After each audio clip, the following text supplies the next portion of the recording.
The wide gaps between the boards of the old barn gave the illusion that you could see what was inside. The wood was stained with grit and what appeared to be black chewing gum. Levi thumbed through a set of old manual-style keys, attempting to open the lock that held the door shut. I couldn't help but wonder why this Jerry fellow had to be locked in a barn. Surely Levi wasn't paying the university's high premium just so I could tutor some farmhand. Did he have a hostage? But locks work both ways, I thought. They keep things in and keep things out. Maybe he was just protecting Jerry, not keeping him locked up.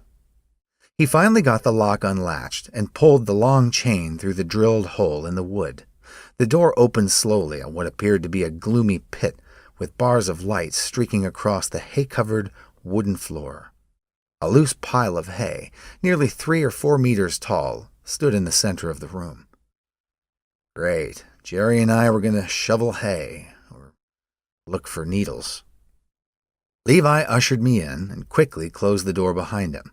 I tried to hide my unease as he restrung the chain and locked it behind us. He must have recognized my discomfort because he said, "Don't worry, it's safe. I just don't want anybody snooping." "Yeah," I said, looking around.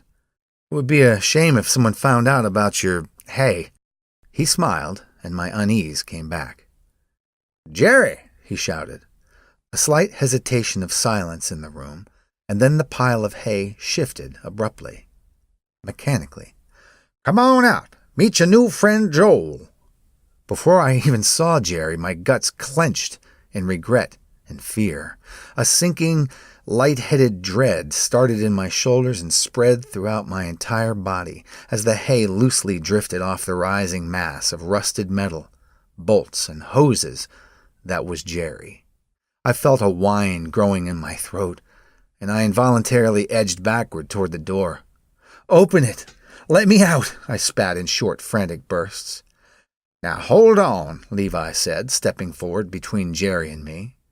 Jerry took a slow step forward out of the mound of hay. "Open the door now!" "Jerry, stop," Levi said, and Jerry, a massive 5-meter-tall metal monster, did exactly as the frail old man commanded.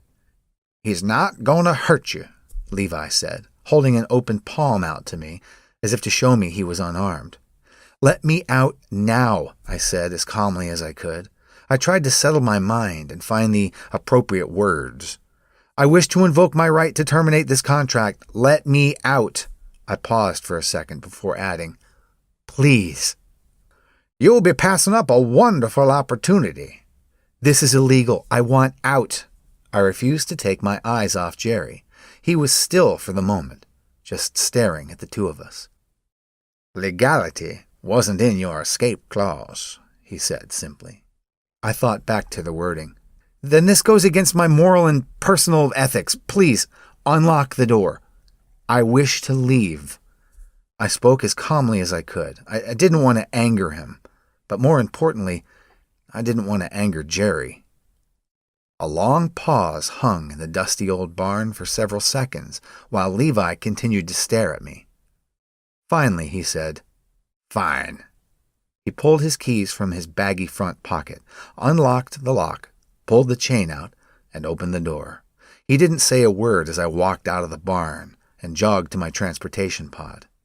I was nearly a mile down the old dirt road before I exhaled.